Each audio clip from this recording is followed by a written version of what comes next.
Okay, mga kaibigan, wala naman tayong ganong mga issue ngayon dahil nakatutok po tayo dito sa mga pangyayari nitong nakaraang undas. Pero ang balitang isang maganda ho, yung kababayan nating Pilipina na unang nahatulan na ng parusang kamatayan sa United Arab Emirates. Nabaliktad yung kanyang kaso at siya po ay nakabalik na ngayon dito po sa ating bansa. Ito ho'y isang domestic helper na nagtrabaho po doon sa United Arab Emirates. Napatay niya yung kanyang dating amo na nagtangkayatang gumahasa sa kanya, mga kaibigan. Pagkatapos, ito'y nangyari nung 2014 sa Abu Dhabi. Noong 2014, hinatulan siyang guilty at pinatawan ng parusang kamatayan. Sinaksak niya yung kanyang dating employer hanggang sa mapatay niya. Kasi tinakot siya, binantaan daw siyang papatayin matapos niyang tumanggi na doon sa kagustuhan ng amo niya. Ayan po mga kaibigan. Ngayon, ito ho'y nabaliktad noong 2017. Dapat natin mapansin, 2014 ito. Ako, minsan itong ang dami nakakulong dyan. Ang dami pang mga kababayan natin ang nakapila sa kulungan.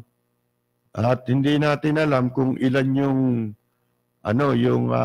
nasa death row.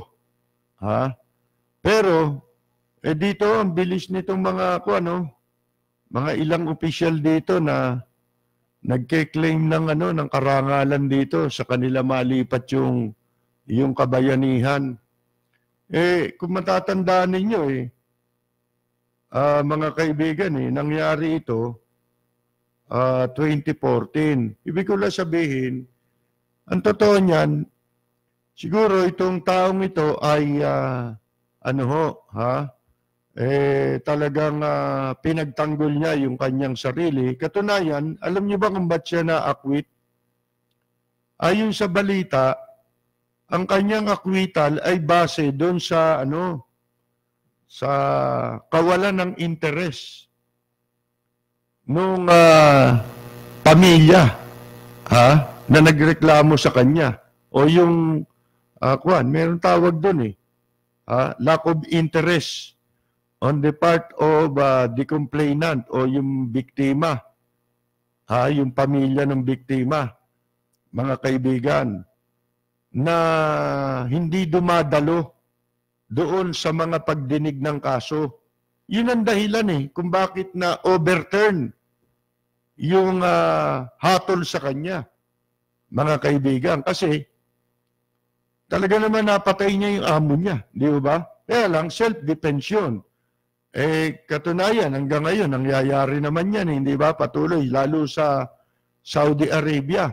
At kapag ikaw, hindi ka pumayag doon sa kagustuhan ng amo mo, kaya nag-resist ka. Ikaw pa ipapupulis Ikaw pa ang ipapakulong. Sasabihin, kung hindi sasabihin nagnakaw ka, ang sasabihin nung amo nila, pinagtangkaan mo silang patayin. Yun, talo ka na, mga kaibigan. Pero dito, sa kasong nito, nakialaman tadhana rito, mga kaibigan. Kaya tumigil na nga yung mga umeepal. Kung naitulungan itong taong ito, tungkulin naman yun. Kaya nga tayo may mga embassy. At saka, hindi lang embassy.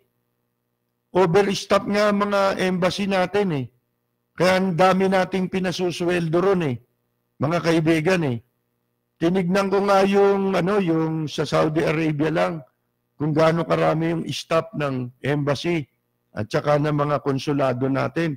Naku, saksakan ho ng dami. Ha? Ngayon, meron tayong, bakit ba tayo merong welfare officer?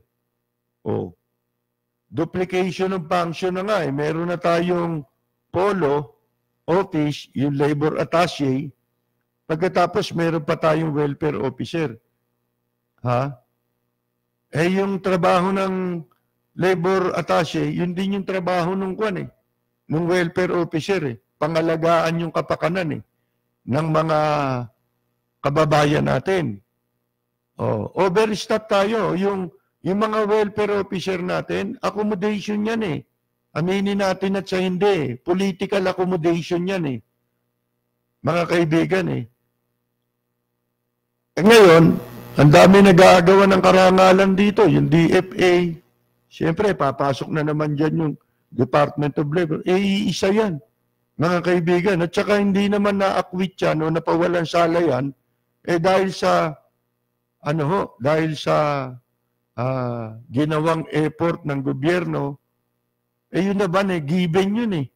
Mga kaibigan, talagang tungkulin na ng ating mga mission sa Japan. Sa iba't ibang bansa, katulad yung United Arab Emirates.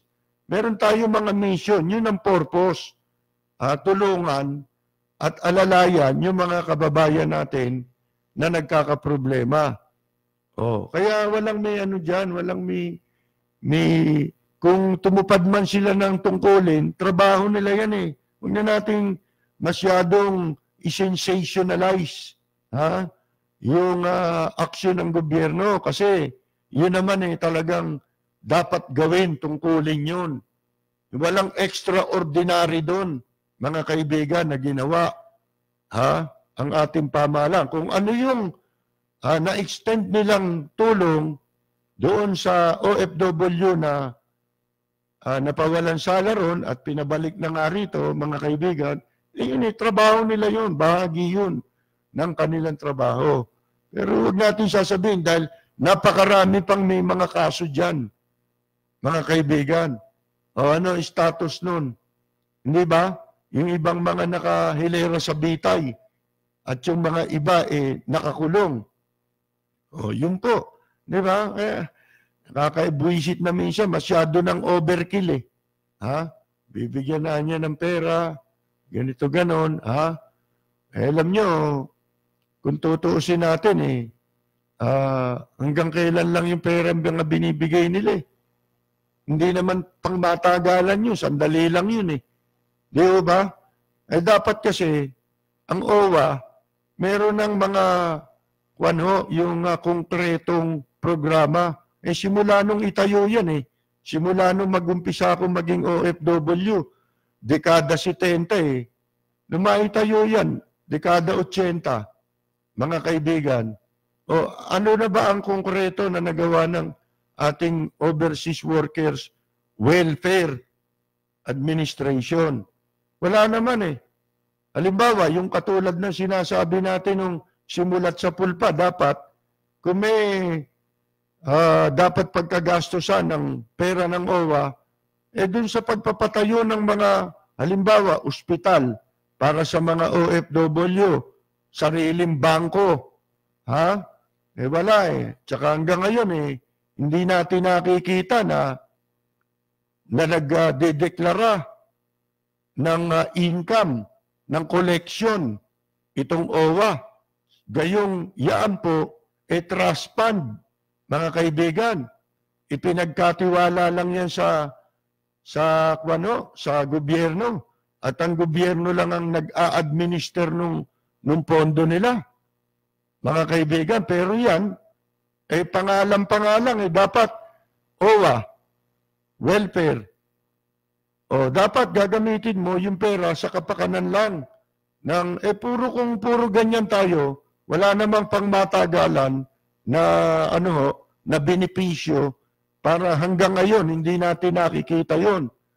Samantalang ito, dekada 80 pa, pinaglalaban na namin. Panahon pa ni Cablas Ople.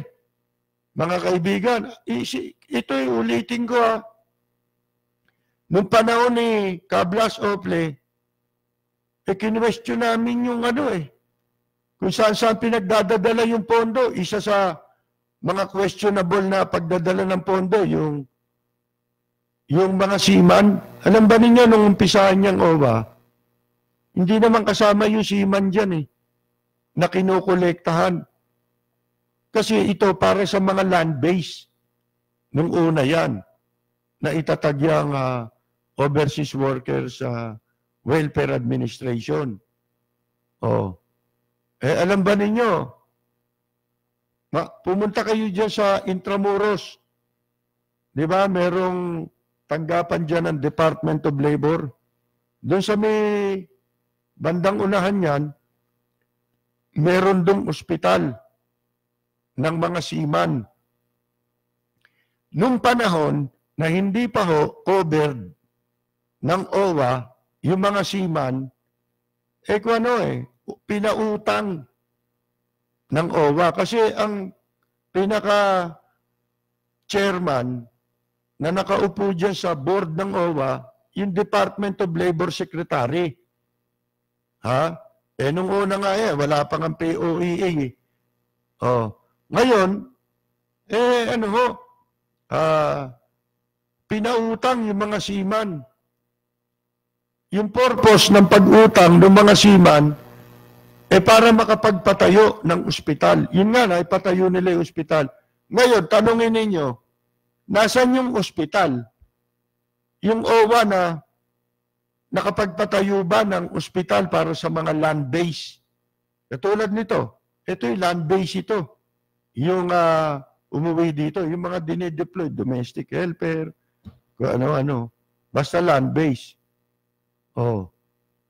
Wala walang project na nagawa. Hanggang ngayon. Yung sinasabi natin nung araw, yung bangko. Dapat magpatayo ng sariling bangko nung araw pa. Di ba? Kasi nung araw, nagpapadala ng remittance yung ating mga kababayang nasa ibang bansa sa pamamagitan ng bangko. Una nga, yung Philippine National Bank hindi ba nung yan nasa gobyerno pa. Ano nangyari? Nagkaloko-loko kasi bago matanggap nung pinagpadala ng pera, siyam-siyam. Ang tagal, inaabot yung pera bago makarating doon sa pinagpadalan. Pagkatapos, nauso na yung mga bangko nga, karamihan nagpapadala sa mas pinagtitiwalaan na ng mga kababayan natin, yung Citibank. Bangko ng mga dayuhan, di ba? Pagkatapos, nagka-problema pa rin. Kasi yung merong mga instance na yung remittance para dito, kasi yung Citibank worldwide yan minsan doon na itatransmit sa na i-remit sa New York. Nagkaroon ng mga problemang ganyan. Kaya noon, naisipan namin na bakit hindi kaya i-suggest natin sa pamahalaan magtayo ng bangko. Kailan lang, di ba, nung pag-upo ni Presidente Duterte, pinangalandakan ni ni Bello o nasan? Naitayo ba, mga kaibigan? Pag-upo ni Bello sa Department of Labor. Hanggang ngayon wala. Di ba yung ID lang wala sa OFW? Yun daw ang magiging kapalit sa lahat ng transaksyon ng OFW. Wala na rin yung OCE ba yung tawag doon? Mga kaibigan. Yun na, bali magiging. Nung umpisang ipagawa, nagkaroon pa ng question. Di ba? Sapagkat nagsisip-sip, inilagay doon, mas malaki pa yung litrato ni Presidente Duterte kaysa sa litrato ng bearer o yung cardholder, mga kaibigan. Yan nga, dalawa, di ba? Ospital. Yung bangko. At saka meron pa, eskwela. Alam ninyo, mulat sa pula, diyan nagagalit sa akin ng OWA. Pag kino-question natin yung accounting sa nakolekta ng OWA, at ako consistent. Ha? Hindi lang ho sa ibang panahon. Dapat questionin din natin ngayon. Nasaan ang remittance? Ang accounting ng OWA. Kasi pera yan ng mga ng mga OFW. Katunayan, nung araw, panahon ni Secretary Hople ni Minister Hople, isa lang yung questionable na pagpapautang sa mga seaman na ipinagpatayo nila ng ospital. Hindi nga natin alam kung naibalik yung pera. O kinwestiyon din natin yung mga project ng OWA noon, yung basketball. May basketball pa noon, mga artista. At saka yung mga professional basketball player, laban sa mga artista, pinupondohan ng OWA yun. Ano kinalaman nun? Diba?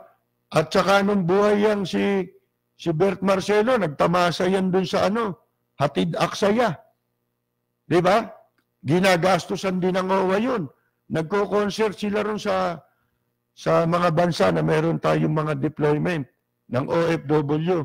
Pagkatapos lahat yung mga kasali doon at saka yung gastos para doon sa project niya yun, kinukuha doon sa OWA na wala namang directly na benepisyo para sa kapakanan ng mga OFW. O ano pa? Hindi ba kinukwento natin na doon sa mga inabot yung pelikula ni Vilma Santos na Miss X ba yun? O Miss X? O Madam X? Kinwestiyon din natin yun. Bakit o? Kasi yung perang ipinamproduce doon sa pelikula, sinandok sa OWA. Inutang nila sa OWA. Ang katwiran kung bakit sila pinautang ng pera, dahil daw sa yun daw pong pelikulang yun, gagamitin bihikulo sa kampanya ng pamahalaan laban sa sa illegal recruitment. Kita ninyo, pipinturahan lang yung yung racket. Lalagyan ng sugar coating. Di ba? Lalagyan, kumbaga sa ensimada, yung tinapay, lalagyan lang ng asukal. At saka naman tequila. Bibihisan ng ng mabuting layunin. Di ba? Pero sabi nga natin, the end does not justify the means. Kasi hindi mo pwedeng galawin yan Katulad ng pelikula, kung nalugi, paano maibabalik yung pera? Inutang Hindi ba? Ngayon, mabuti naman dahil nung panahon na yun sikat na sikat si Vilma Santos, mga kaibigan. At maganda naman yung pagkakagawa ng pelikula. Ang problema, kumita yun na pumatok sa takilya yung pelikula na yun. Na ipinautang nila sa pribadong sektor na nag-produce ng pelikula, mga kaibigan. Ang tanong ngayon naibalik ba yung pera? Hindi ho.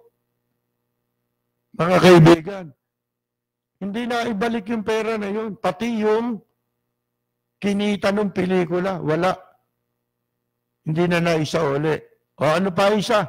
Na kabilang sa mga kinu-question namin nung araw. O yung Trade Union Congress of the Philippines.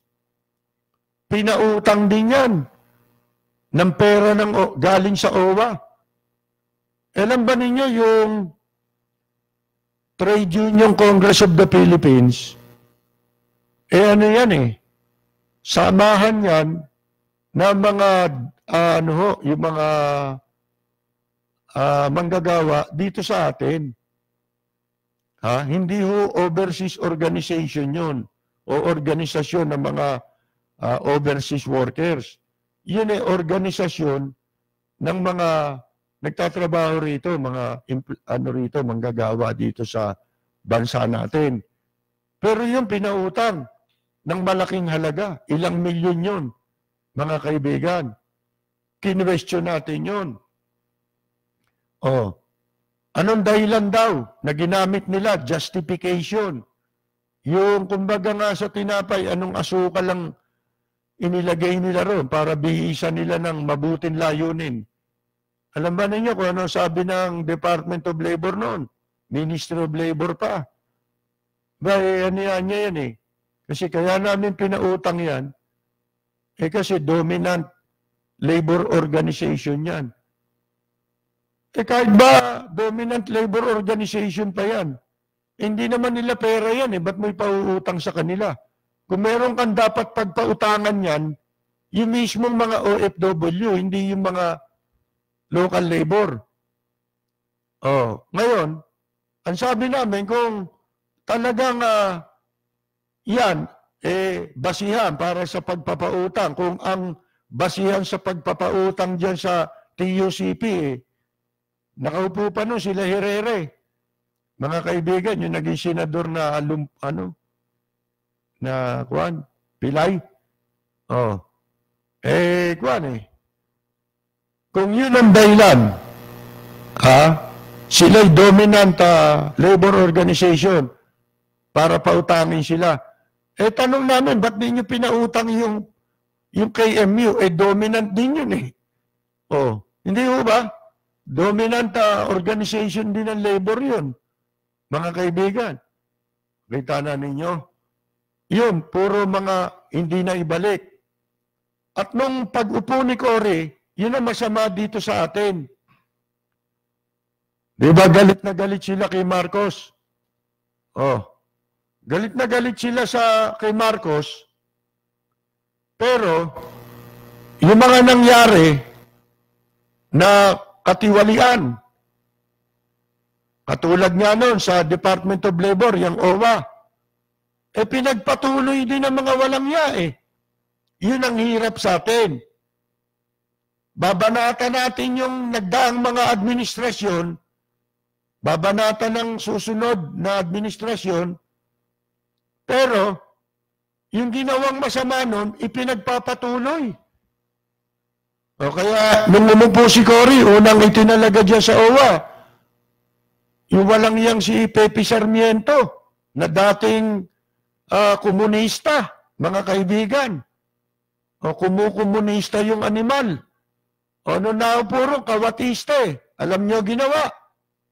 Ito ako, ang balita ko hanggang ngayon ginagawa to. Ito pa isang katarantaduhan dyan.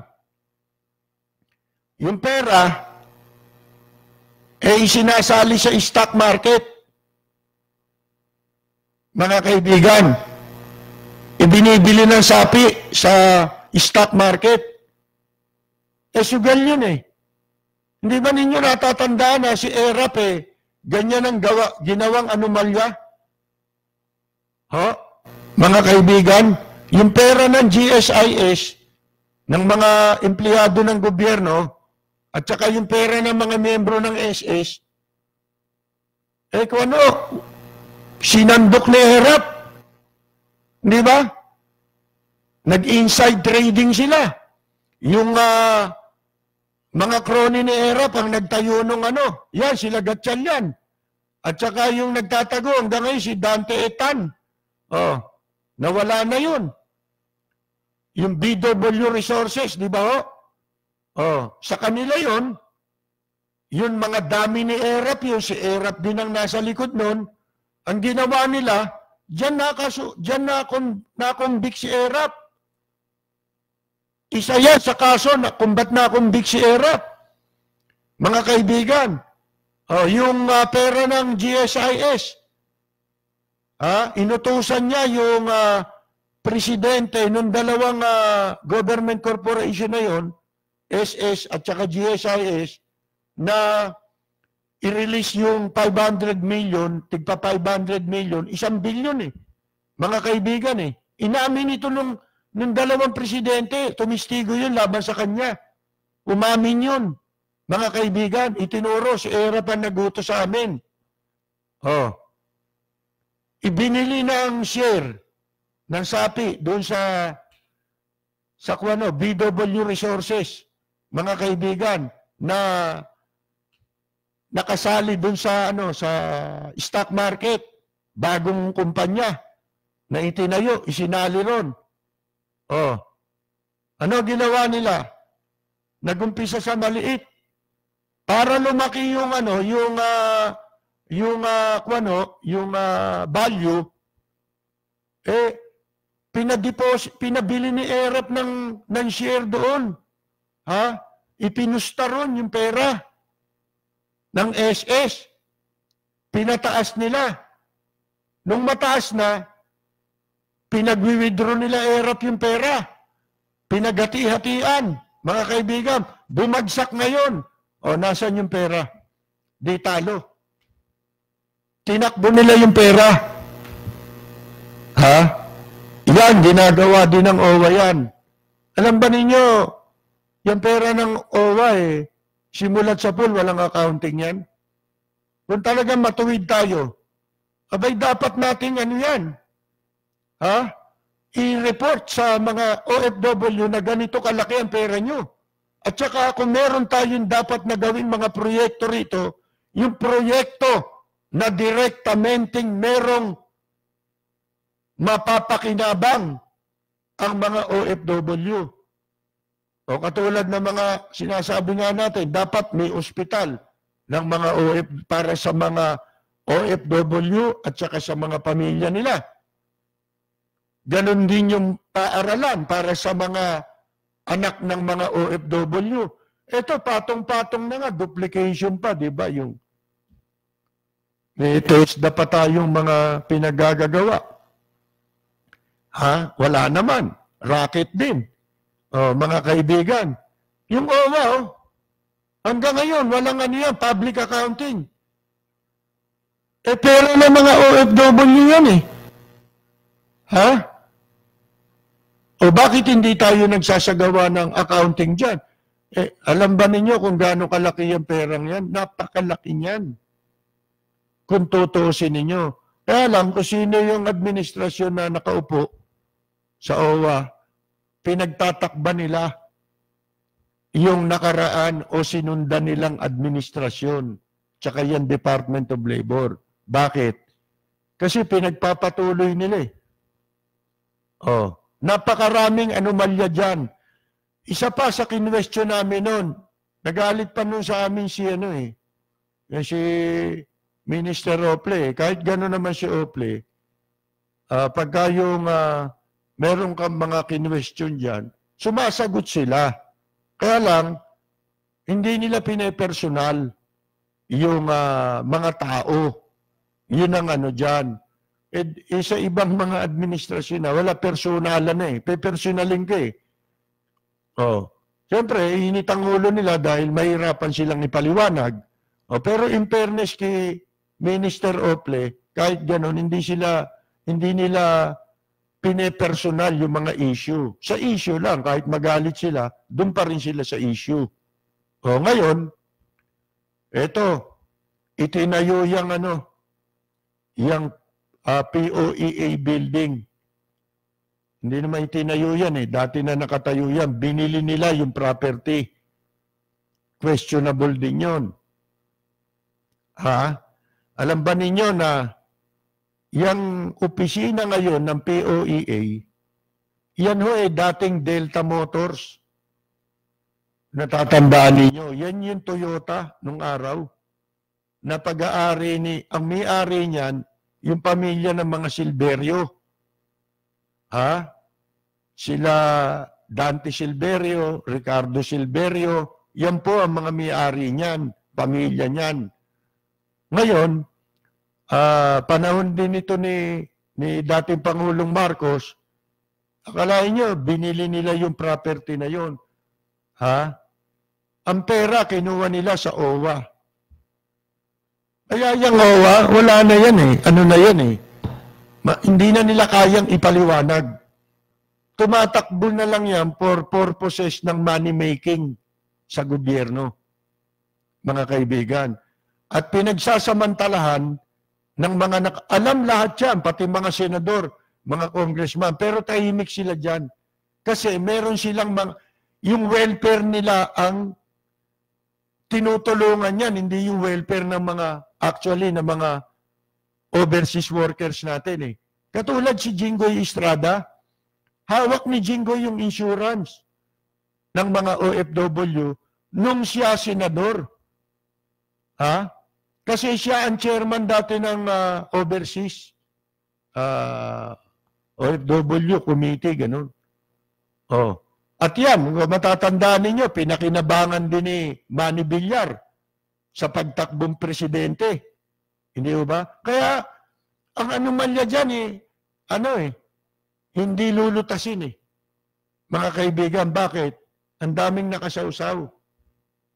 Oh. Subukan nyo, i-challenge nyo lang yung public accounting. Yun lang, kasi doon lang magkakaalaman lahat eh.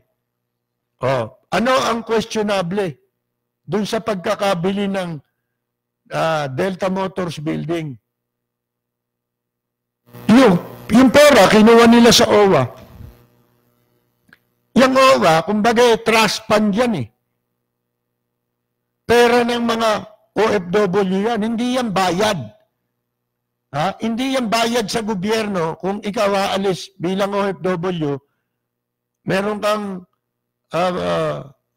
sisingilin ka ng OWA, yun ay hindi bayad. Yun ay contribution mo. Ha? Ang totoo niya, nag-umpisa kami, nung panahon namin, nag-umpisa yung OWA, hindi naman kinakalta sa amin yung pag umaalis kami, yung OWA contribution.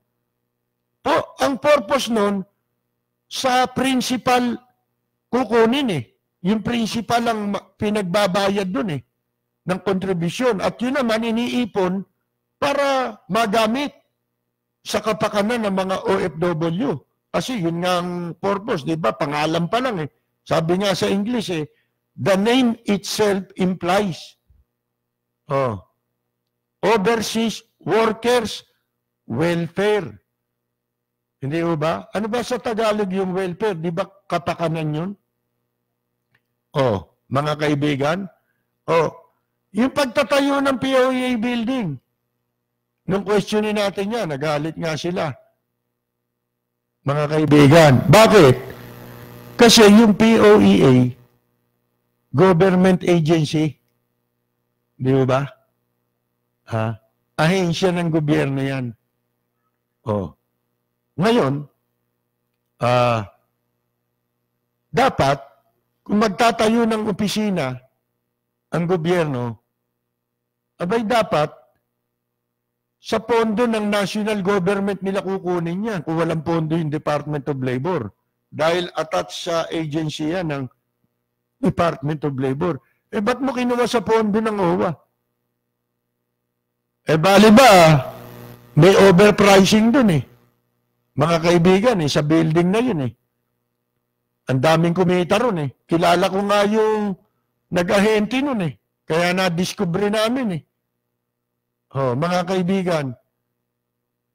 Questionable lahat yan. Hindi na nila kayang ipaliwanag. Kaya yung, wag na tayong umasa dyan na may magagawang totohanan na programa o proyekto na direktamenteng tumutugon para sa kapakanan ng mga OFW, mga kaibigan.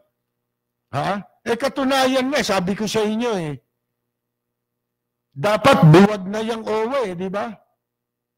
At saka yung tanggapan ng POEA, dahil mula sa pagkakapasa ng Migrant Workers Act of 1995,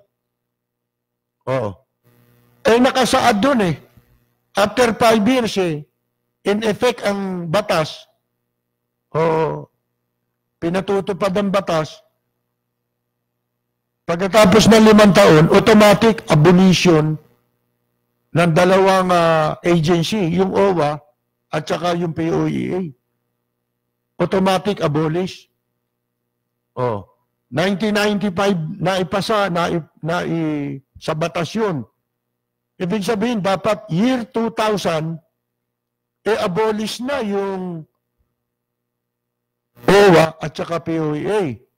Kaya lang, year 2000, kung matanda ninyo, nagkaroon ng very significant event. Yun yung pagpapatalsik kay Plunder Estrada sa pwesto. Matagal tumakbo yun, di ba? May impeachment trial pa yun, di ba? So, ang tao na-focus doon. Walang isyong pinag-uusapan noon, kundi yung pagpapatalsik sa walang yan si Erap Estrada. So, nalibang tayo. At saka hindi ka naman makakasingit kung walang nagmamalasakit na organisasyon noon na nagbabantay, mga kaibigan, at that time, para sa mga OFW, yung tunay na organisasyon, wala naman yan Kita nyo, hanggang ngayon, walang kumwestiyon yan. Bakit?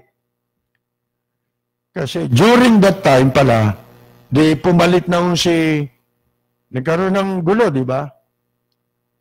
Pumalit si Presidente Gloria Macapagal Arroyo.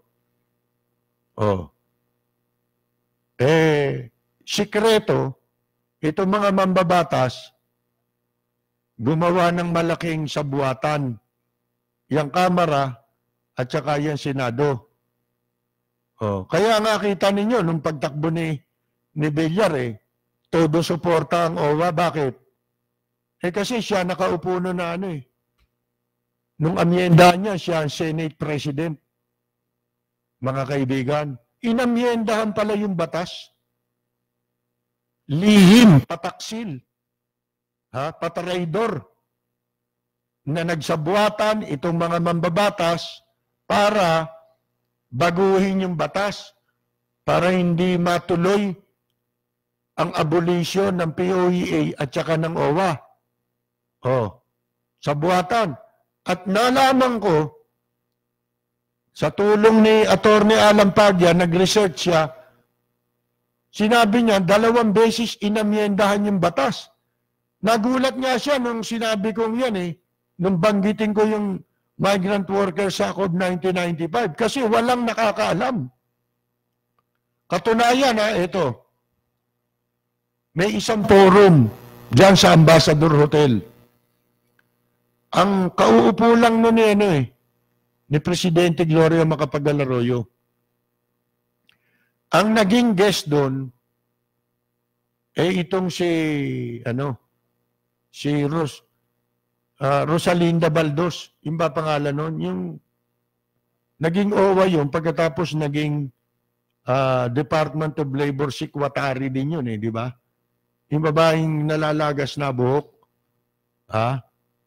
Alam ba ninyo doon sa forum na yun, siyempre, nagkataon siya ang guest. Hindi naman ako sa nagyayabang. Buhay pa nun si Roger Paywan yung dating alalay ni Mrs. Marcos, di ba, na naupo rin sa TESDA.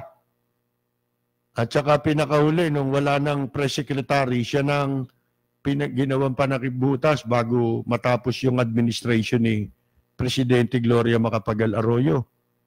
Namatay na yon si Roger Paywan, dating assemblyman.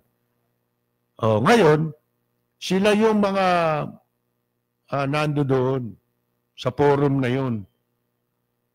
Bali ba ang pinag-uusapan OFW. At saka OWA ang pwesto dati ni ni Baldos Hindi ko malatanda ko OWA o POEA. Nung panahon na yun, hindi pa ako nakakabalik sa radyo. Nagsisimula pa lang ulit akong bumalik. Nagsusulat ako sa isang weekly newspaper, mga kaibigan. Hanggang sa nakita nung publisher ng daily at ako'y binigyan ng pagkakataon makapagsulat. Ngayon, doon sa forum na yun, tinanong ko yan. Nawindang silang lahat. Ibig sabihin, parang lumitaw na ako, sinira ko yung forum. Kasi puro bulahan. Hindi pala yun forum para sa katotohanan.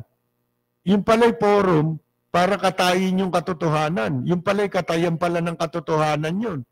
Anong malay ko, hindi ba? Kasi pag sinabi mong forum, public forum ito, malaya ka magtanong, di ba? Hindi itatanong mo yung mga leading question na naaayon sa gustong sagutin lang para magkaroon ng publicity, yung guest. Hindi ganun ang forum. Yung kinukwento ko nga sa inyo, yung United Nations Walkers Club, di ba?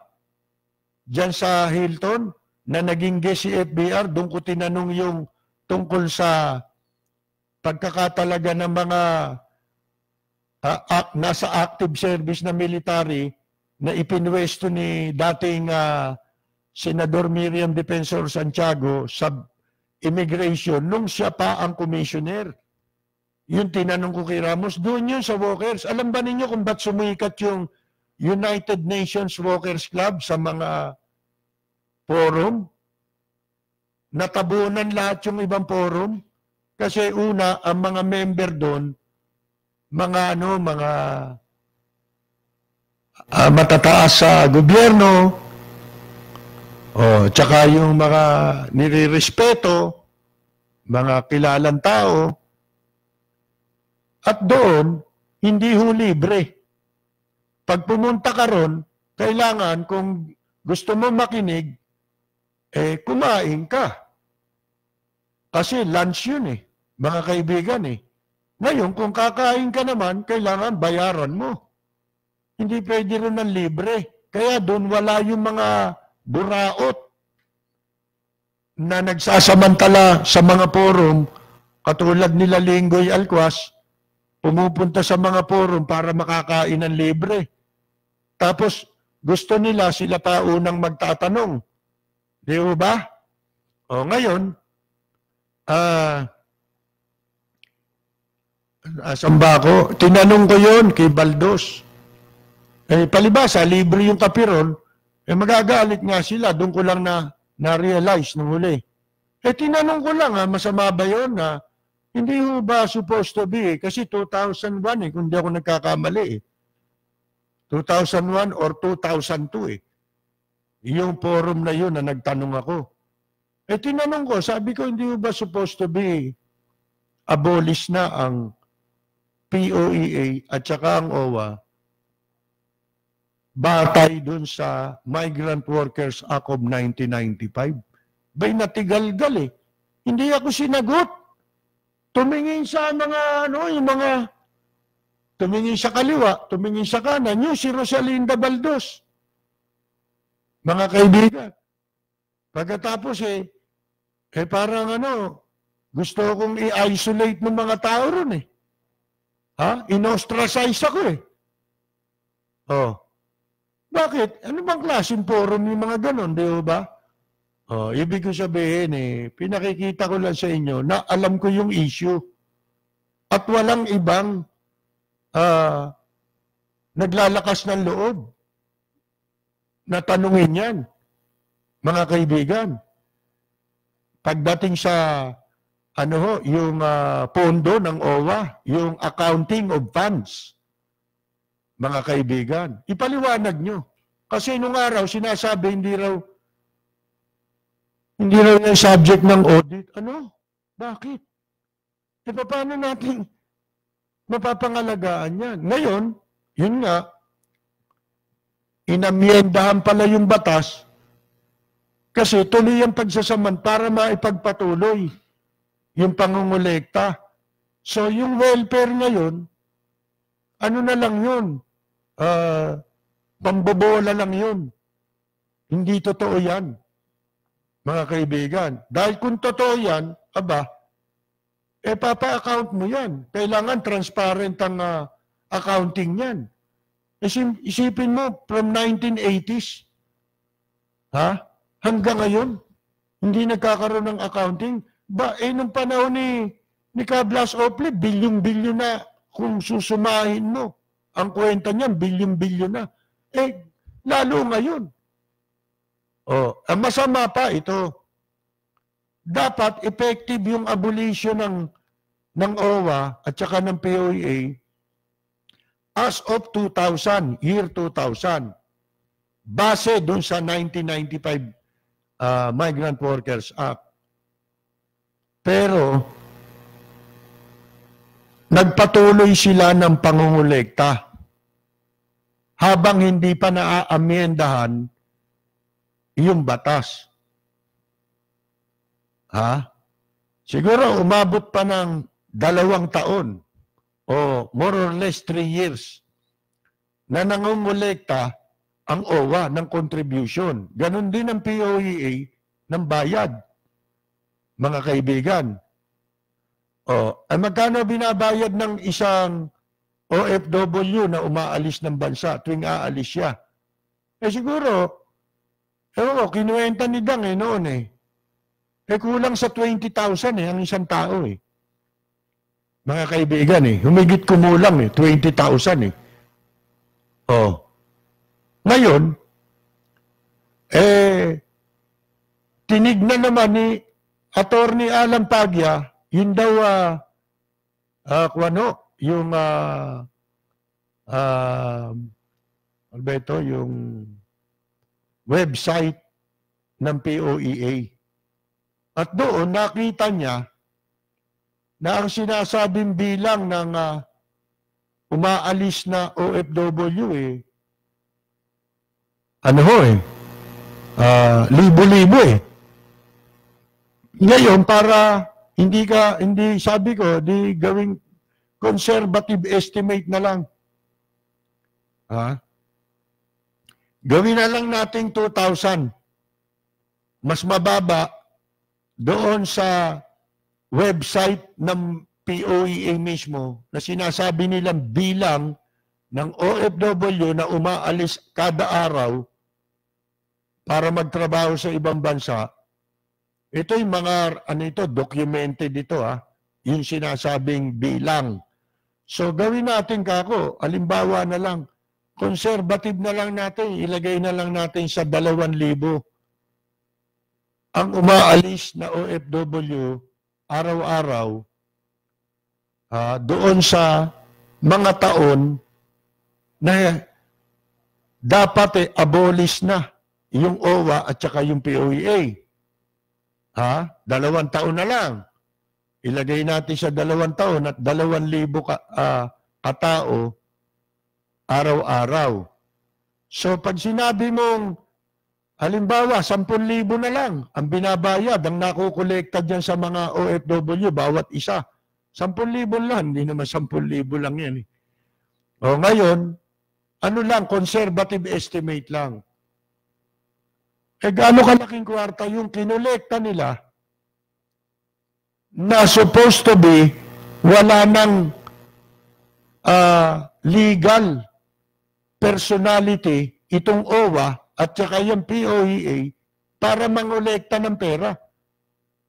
Gaano kalaking pera yun? Sa loob ng 2 taon, araw-araw may 2,000 na umaalis ilang araw meron sa isang buwan, di ba? Sabihin mo 30 days. Ilang buwan meron sa isang taon? Di ba? 12 buwan. Times 2 mo yun. Sa 10,000 pesos, bawat isang OFW, napakalaking pera nun. Ano tawag mo ron? Di ba istapa yun?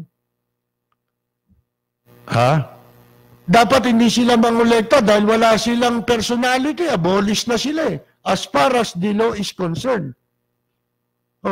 Naamyendahan man nila yan, nakapangolekta sila dun sa panahon na hindi inaamyendahan.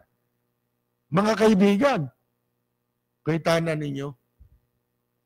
Kaya, money making na lang yan. Hindi na ako naniniwala dyan, mga kaibigan. Kasi, lagi tayo maasa kung magkakaroon ng bagong administrasyon, baka sakaling maipatupad nila yung tunay na programa para sa mga OFW. Di ba? Na sinasabi nating mga bayani, mga bagong bayani. ng ating bansa. Di ba? Para katulad niya, na-discarrel na yung mga, katulad ito, umuwi. Ha? Wala siyang trabaho. Di ba? Kung magkasakit yan, o kaya sa pamilya nila may magkasakit, kung may ospital, pwede nila ipagamot doon. Di ba? Basta't ikaw naging OFW. Parang katulad sa ibang bansa. Sa ibang bansa nga habang wala kang trabaho, di ba, tinutulungan ka pa ng gobyerno? Ganun nga yung sinasabi ni Arlen na taga Amsterdam. Ganun sa kanila. Kahit walang trabaho, may matatanggap ka. At kung gusto mo magtrabaho, yung gobyerno pa tutulong sa iyo para ihanap ka ng papasukan mong trabaho. Mga kaibigan. Ito'y pera naman nila Hindi naman ito kukunin mo sa bulsa ng gobyerno Hindi mo ito kukunin sa buwis ng mamamayan. Sarili nilang pera yan. Hindi mo ba, mga kaibigan? Tapos hindi sila entitled na malaman kung magkano na yung pondo ng OWA. Kalokohan yun.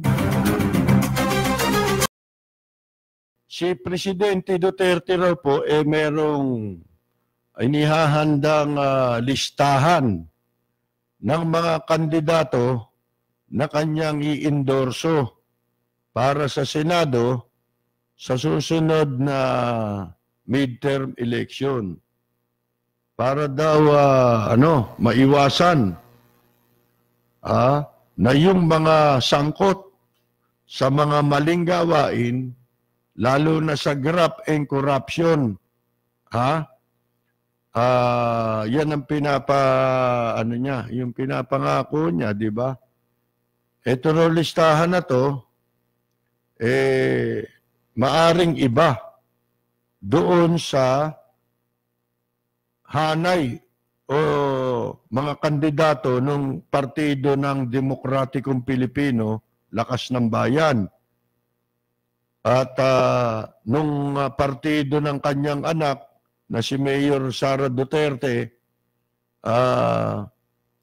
nahugpong ng pagbabago. Pwede raw na yung mga i-endorso niya, hindi naka-line up doon. Iba. May sarili siyang listahan. At marami na rin daw siyang mga tinanggihan na mga politiko na nakiusap, itaas niya ang kamay. Nagpapasingaw ng kilikili ni Presidente. Gusto masingawan ng kilikili, mga kaibigan. Para maipakita, yun ang gagamitin na ini-endorso niya. Ang sabi I will choose people well. Pipili raw siya ng mabuti. I have some friends who I told them sorry. Yun na nga yun. Yung mga tinanggihan niyang itaas ang kamay. I really won't. I will release that. Mga kaibigan, sabi niya, that the only requirements for those he would endorse, ito raw ang katangian ng kanya mga endorso, yung competence, capability, at honesty. Those are standards for all of them to follow. Don't commit the mistake of voting for the corrupt. Paano yung wala namang masyadong kandidato na, di ba? Dahil ngayon lang ilan yung dinisqualify ng COMELEC na kandidato sa pagkasenador. Sino yung mga dinisqualify ng walang hiyang COMELEC? Di yung mga baguhan, ayaw nila ng baguhan Sabi ko sa inyo, yan ang pabrika ng walang hiya yung COMELEC. Endorso man ni Presidente Duterte dyan Diba? May listahan ka nga makakasama ba dyan yung pwede namang ipalit na wala pang masamang record?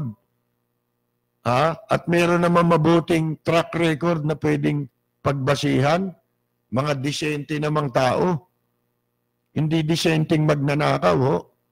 Ang sinasabi ko, dinisqualify ng COMELEC eh. Di ba yung si Ding Generoso? Isipin mo, disqualify mo yun eh. Ano yun? Spokesman nung CONCOM, Constitutional Committee, na na tinalaga ni Presidente Duterte. Dinisqualify yun. Ba't di mo pa ba yan? May kakayahan naman yun eh. Bahala siya kung mananalo siya. Mga kaibigan. Pero yung ibang pampansikip ng balota eh, mga walang hiyano eh. Pero hindi tinatanggal eh. Mga kaibigan eh. Saan ka nakakita yung pinagbabatayan nila sa pagtanggal ng kandidato, ang basihan, nuisance candidate, nasa isip lang nila yun eh. Di ba? Nasa batas ba yun? Wala naman nun eh. Pinapalagay nila, wala kesyo, walang kapasidad na mangampanya. Ba't mo ipapalagay yun? Kasi walang panlagay sa kanila. Yun ang unang dahilan. Yun ang totoo nun eh. Walang yan, napakawalang yan yung COMELEC na yan. Mga kaibigan, pag itong eleksyon na to, nagkaroon ng dayaan, dapat sunugin na yan eh. Dapat lusubi na ng mamamayan yan. Mga kaibigan, kasi hopeless case na yan eh. Yan pinapakita na yan ng COMELEC. Dinidisqualify. Hindi ko alam kung sino yung ibang mga dinisqualify, pero nangunguna rin yung dalawa eh. Yung si Generoso, tsaka may isa pa. Yung isa mukhang matino mo naman. At tsaka yung mga kumakandida, ba't di mo pabayaan na kumandidato sila? Karapatan nila yun, under the law. Asan ang equal protection dun sa batas natin? Yun, binabiolate ng COMELEC yun. Constitutional right ng tao. Yung equal protection of the law. Mga kaibigan, na lahat pantay-pantay. Bakit wala nga batas na pinagbabasihan, nagdi-disqualify ng kandidato?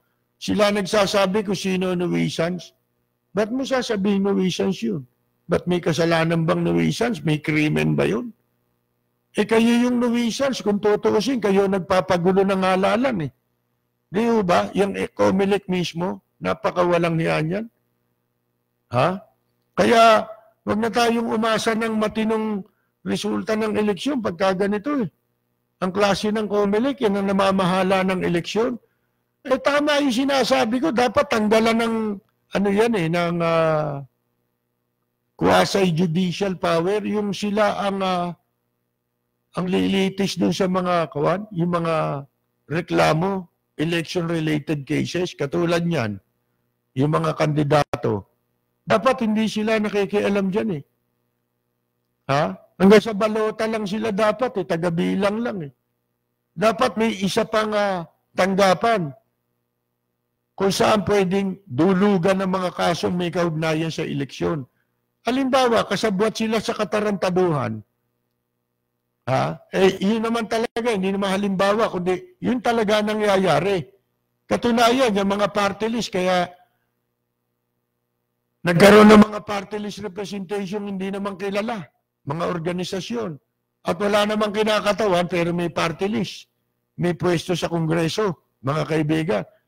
Yung pa ba, hindi pa ba ebidensya ng kahayupan dyan sa COMELEC yan? Mga kaibigan, ebidensya na nga yan eh. Di ba? Ngayon, dapat wala sa kanila yon, yung mga reklamo, hindi sa kanila idudulog. Kung kasabwat sila doon, siyempre, aminin ba nila? Kamukha yung nangyari nun sa alam, party list. Ano ho yun Legal na legal yung mga papel, kompleto, sobra pa. Kumbaga sa qualification, overqualified. Mga kaibigan. Bakit ginipit ng COMELEC? Kahit na ipinag-utos pa ng ng Supreme Court na isali yung pangalan sa balota. Hindi sila isinali. At marami pang mga party list na ika nga yun talagang may kinakatawan. Oh, bakit to, mga kaibigan? Di ba? Kasi hindi naglagay. Eh sino nirereklamo? Sila eh. Kasi tauhan nila, inutusan nila, yun ang hihingi ng pera. Eh di inireport, nagkaroon pa ng asunto, nag-hearing pa ron eh. Oh. Tapos hindi nila amin, hindi nila tao yun. Eh siyempre, kayo yung tinuturo, tapos kayo yung lilitis, mga walang hiya kayo. Kaya hindi dapat dyan yan eh. Sa Commission on Election, election lang yan eh. Yung protesta, iba. Dapat. Hindi kayo. Kasi puro magnanakaw yung nakaupo dyan. Oh. Kaya kita mo, yung mga tarantadong umimbento ng kawalang yan dyan, yung party list na may bayad, mga kaibigan. Sino? Di ba si Sixto Brillantes? O, yung ba, hinahabol nila yon? Ha? Yung ba, pinapananagot ninyo? Minumura nyo ba yon? Ha? Di ba hindi? Bakit? Kasi pinagpapatuloy eh. Yun yung sinasabi natin. Hindi matitigil ang corruption dahil pinagpapatuloy. Tulad sa OWA, ang daming ano yan. Ang daming katiwalian na nangyari at ako'y naniniwalang nangyayari pa hanggang ngayon. Ay, yan lang OWA building mismo, questionable yan eh. Yung mismong opisina nila, ano ba yan? Ha? Kaninong building yan? Alam niyo ba kung kanino yan? Doon niya sa negosyante dati na malapit kay Marcos, sa pamilya ni Marcos. Si Rene Kenek. Ano yun eh? Kastila yun eh. Yung dating may-ari din siya ng Tower Hotel. Ha? Yung OWA building na yan, Frederick Hotel yan eh. Yung nandiyan sa may halos kanto ng Buendia at saka ng FB Harrison. Yan dati Frederick Hotel. Ang may-ari niyan si Rene Kenek. Ano yun? Kinulong-kulong pa yun nung nawala na si Marcos, di ba? Nagkahirap-hirap yung taong yun, sinequester yan.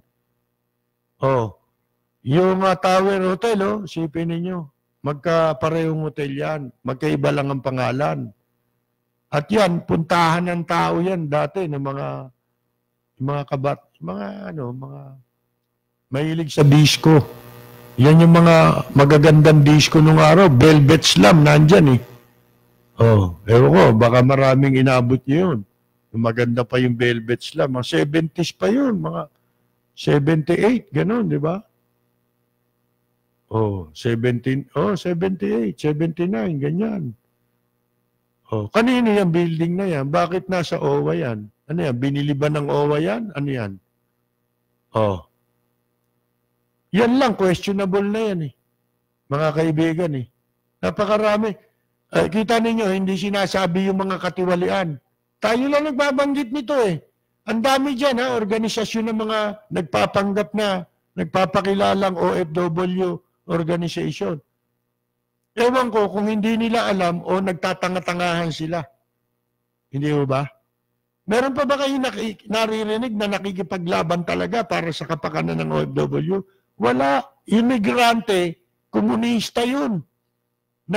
Sumasakay lang yun. Ang ginagawa nun, nang uudyok. Di ba pagka may mga napapatay dun sa Middle East, pag inuwi dito, o kaya yung pamilya, pupuntahan ka agad nun. Oh, mga kaibigan, uudyok ka na yun, magpapagawa na ng mga t-shirt yan, Justice for ganito, tapos nakalagay, migrante. Hindi naman nila membro yun. Kung sa bagay, kung mabuti layunin mo, kahit hindi membro ng samahan mo, pwede mo namang ipagmalasakit eh. Kaya lang, hindi naman yun ang intensyon yan eh. Ang intensyon yan, meron silang maibabanat lang sa gobyerno. Pero yung legitimate issues na tutugon na ang ina-address, yun talagang welfare ng OFW. Meron ba nun? May narinig pa ba kayong ganun ngayon? Wala. Ang tunay na nagmamalasakit dyan, yung nag-iisip kung ano mabuti. Ha? Katunayan dapat nga, ang nauupo sa, kasi may board dyan yung OWA board may board dyan dapat may representation doon ng sa board ng mga OFW. Ano-ano ba yung OFW? Ano-ano ba yung sektor na kinokolektahan nyo? Dapat, bawat isang sektor ng mga OFW, may kinatawan doon sa board. Bakit? Kasi una, pera nila yan. Pangalawa, sila nakakaalam kung anong mabuti. Anong proyekto ang pwede nilang maipatupad, dahil alam nila ang kanilang problema. Alam nila kung ano ang pangangailangan nila. Hindi yung ang ilalagay mo dyan, kambing. Tapos ito, gagawin mong bantay ng repolyo, yung kambing. Hindi pwede yun. Katulad ng gagawang congressman na nagwala ro sa airport, yung si Bertrice. Di ba? Party list, congressman, kunyari kumakatawan sa OFW, yung pala licensed recruiter. Pwede ba yun? Paano ka naging kinatawan ng OFW? Hindi ka naman pala OFW. Kahit pa naging OFW ka, kung recruitment agency ka, owner ka, hindi ka pwede. Hindi ba? Ba't mo ikakatawan yun? Siyempre, ikakatawan mo yung interest ng kung paano kikita yung mga recruitment agency. Profit-oriented ka profit-oriented. Hindi ka OFW. Hindi ba? Tinanan niyo, baluktot ang nangyayari. At wala kayo nang maririnig na nagsusulong ng mga mga issues na para mapabuti, nag-iisip kung ano ang dapat na gawin para mapabuti ang kapakanan ng ating mga OFW. Wala na yan. Puro nagsisipagpanggap yan, mga kaibigan. Siguro, kakatanggap din sila sa OWA. Diba? Alam nga naman politiko lang. Siyempre, katulad yung mga kaliwa, dumidilihensya rin yan Puro dilihensya nga lakad yan Mga kaibigan Di ba? Dilihensya. Tinan mo, pati sa mga negosyante, nangingikil yung mga yan, naniningil ng tax. Hindi ba? Dapat, pagka sa ganyan, walang kumukomunista, walang mga parti-partisano, walang parti-partido dyan. Kasi hindi naman politika yung interest ng OFW. Politika ba yan? Pinupolitika mga kaibigan At saka pinepera. Pinupolitika na, pinepera pa. Ngayon, sino kaya? Ito mga mapapasama dito sa sinasabing listahan ni Presidente Duterte. Ang sinasabi niya, ano yung kanyang criteria? Criteria niya, competence, capability, and honesty. Wala nun si Roque. Diba? Sino pa may wala nun? Marami. Kasi hindi nga nakapasok yung ibang naglakas loob na kumandidato, humarap sa hamon na bumangga dito sa mga malalaking politiko na baka sakaling may pag-asa na ang mga botante talagang pipili ng kanilang iboboto, hindi base sa partido, kundi base sa kakayahan, sa magandang track record, sa mabuting track record ng mga kumakandidato. Baka sakali, nagbaka sakali sila. Sayang ang effort, hindi ba? Pero yung nakakulong, pinalaya, at yung pinagpiyansa kahit hindi pwede magpiyansa, tinanggap, hindi disqualified. Yung nakakulong, si Bong Revilla, tinanggap. Ba, ang abogado pa nga nila, Sandigan Bayan. Ba, kahit convicted, anya. Pwede pang kumandidato yan. Hanggat walang finality. Ha? Di man sila tinatanong doon. Mga kaibigan, ba't sila nagsasalita ng ganon? Ibig sabihin, inaabogaduhan nila yung mga kriminal na magnanakaw sa gobyerno. Ibig sabihin ng Sandigan Bayan, ang dapat maupo rito magnanakaw lang. Dahil pag nawala magnanakaw, wala kaming kikitain. Isipin mo, kung matulad tayo sa Amsterdam, ibinebenta kulungan dahil wala ng kriminal. Wala walang maikulong Tahimik ang tao Oh. Ha? Mga kaibigan binebenta na property. Kung matulad tayo doon, di maasa na lang sila sa sweldo, tsaka malalaki na sweldo niyan yung mga income niyan, di ba? Kasali sila doon sa mga may pinakamatataas na kinikita sa gobyerno, na opisyal ng gobyerno, katulad ng kinita ni Teresita de Castro, mga kaibigan. Isipin mo, hindi naman tinatanong at hindi naman kailangan ng opinion ng Sandigan Bayan. Kung meron dapat mag-opinion, yung Supreme Court. Di ba? Tama ba yun? Na makakakandidato kahit convicted? Ha? Na, kahit na wala pang, dahil wala pang final decision ng Korte Suprema? Katarantaduhan yun. Ba't mo kinukulong yung hinatulan na mababang hukuma kung hindi pa pala final? Di ba sira mga ulo niyan? Mga kaibigan? Yung disqualification, accessory penalty yun Mga kaibigan, kasama sa hatol yun Bukod sa kulong yung kulong pinatupad mo, tapos yung accessory penalty, hindi mo pwedeng ipatupad. Anong katarantaduhan niya sinasabi ng mga hindoropot na sa Sandigan Bayan? Mga walang hiya kayo. Ha? Mga matatakaw. Kaya ang gusto niyan, kriminal. Gusto nila maraming magnanakaw ba? Kasi pag marami ka ninakaw, ayaw nga nila yung maliitang nakaw. Ang gusto niya mga walang hiya na yan, na mga maestrado dyan sa Sandigan Bayan, plunder. Ha? Para pag nakasuhan ka, marami ka pang pera, tsak, may ipanlalagay ka pa sa kanila. Ha? Aabsueltuhin ka naman nila di ba? Ganyan ang ginagawa niya, kaya hindi niyo napansin, hindi sila nahihiya. Hinahatulan yung maliitang ninakaw. Paano? Wala nang panlagay sa kanila, ubos na yon. Sa abogado pa lang, kulang pang pambayad yung ninakaw. Mga kaibigan. Pero pag plunder, naku, Mariosep, mga kaibigan. Baka pakapihin ka pa niyan sa husgado Bigyan ng kapihan si Jinggoy. Ha?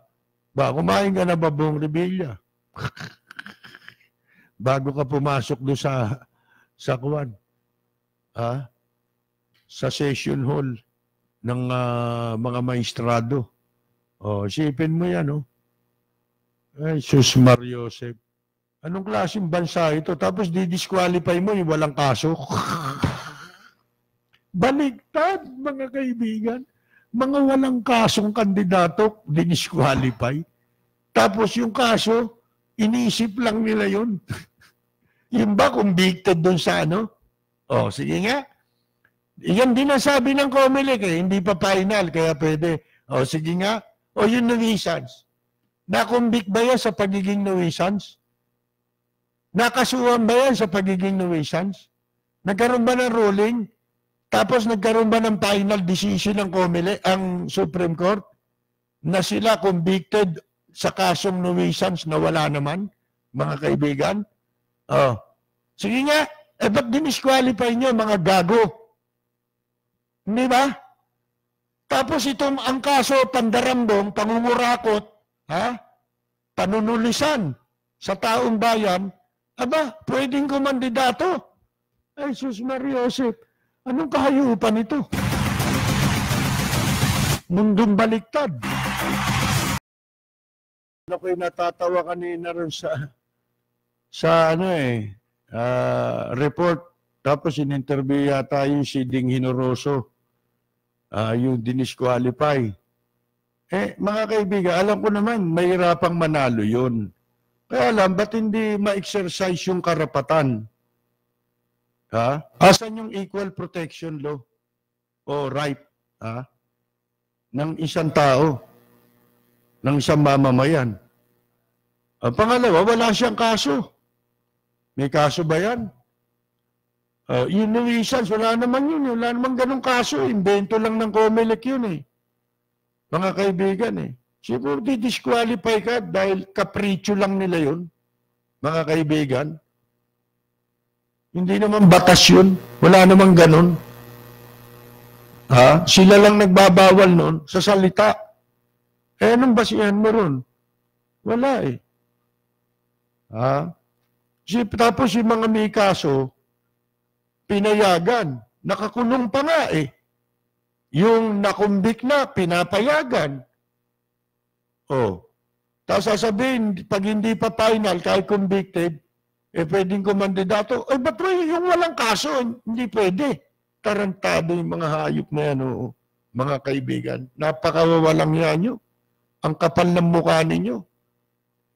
Kaya ako natatawa, doon kay Hinoroso, alam nyo kung bakit? Hindi niya mabanggit yung pangalan ng may kaso. Dapat sinabi niya para mas maliwanag ang dating sa publiko. I-disqualify niyo ako, wala naman akong kaso. At sino kayo magsasabing nuisance ako? Anong basihan ng nuisance? Samantalang ito si Jinggoy, piyansado lang ito eh. Hindi nga dapat nakapagpiyansa yan. Ba't di niya mabanggit ang pangalan? Naging boss niya yan eh. Kaya hindi kayo maging consistent eh. Kung ayaw mo dyan, kahit na naging boss mo yan, sana binanggit mo yung pangalan. Katulad ni Bong Revilla, sana sinabi mo, nakakulong yan ba katarungan ba yan? Yan ba ang batas na gusto ng COMELEC? Di ba? Nakakulong si Bong Revilla, nag-file ng candidacy, nakakulong. Dahil may kaso. Wala man akong kaso, hindi man ako nakakulong. At wala rin nga akong kaso. Ba't ako madi-disqualify? Sino pa? Ibig sabihin, dinidiscourage ka kung wala kang pera. Ang batayan nila, para ka lang maging qualified, kailangan may pera ka. Hindi naman yun na nakasulat sa batas.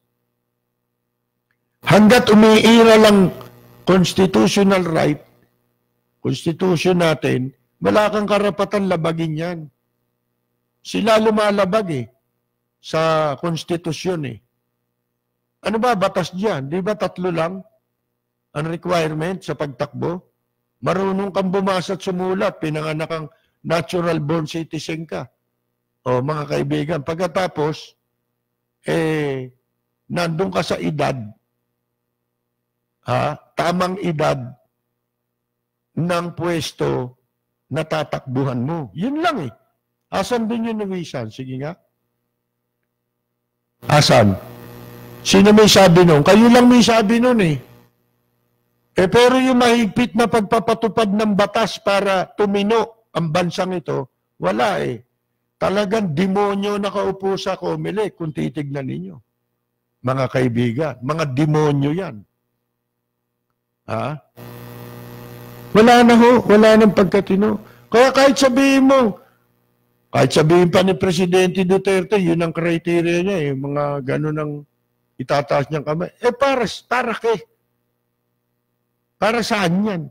Anong value niyan? Kung ang sistema ng eleksyon natin, nakikita ninyo, ganyan. Di ba? Kung tutuusin mo, kung gagamitin ni Presidente kapangyarihan niya, hindi niya kailangang gumamit ng paglabag sa batas. Takot sa kanya lahat eh. Alin yung Comelec? Isang salita niya na, murahin niya lang yan, titigil yan eh. Maniniwala ba kayo? Murahin niya lang yung mga hinduropot na yan. Tigil yan eh. Kayo, yan, yun, magsalita siya dyan sa mga may disqualify. Paano makakapili ang tao? Paano magkakaroon ng pagpipilian ng tao? Eh, mga tarantado rin yung mga kandidatong yan. Saan natin kukunin yan? Yung sinasabing criteria na yan, meron ba dyan sa mga tumatakbo na senador? Meron dyan eh, isa, dalawa. Pagka umabot sa 4 ang matino dyan, marami na yun. Diyan sa lineup ng mga lumabas na pangalan ng kandidato, mapa-oposisyon, mapa-administrasyon. Pagka umabot ng 4, marami na yun. O, saan natin hanapin yung criteria na yun? Na sinasabing pipiliin na i-endorso. Eh, useless yan eh. Kasi nga, wala tayong ginagawa. Eh, takot sa'yo yan, oh, yung mga Comelec na yan. Murahin mo yan, Mr. President. Ha? Oh, yan, diyan ka dapat magpadala ng sundalo. Sapagkat nilalapastangan yan ang sagradong ng boto ng mamamayan. Eh, di ba kiniklaim nga ng mga DDS eh, dinaya pa si Presidente Duterte? O ba't hindi kayo magpadala ng sundalo kung talagang gusto natin tumino ang eleksyon? Yan, nandiyan ka magpadala ng militar. O, kasi pagka nagkaroon na tayo ng mga matitinong mauupo sa gobyerno, nagkaroon na ng pagkakataong makatakbo yung mga matitinong gustong maglingkod sa bayan, titino na yung gobyerno natin, pati Bureau of Customs. Diyan nagsisimula eh, sa Comelec eh. Yan ang pabrika ng mga magnanakaw sa gobyerno.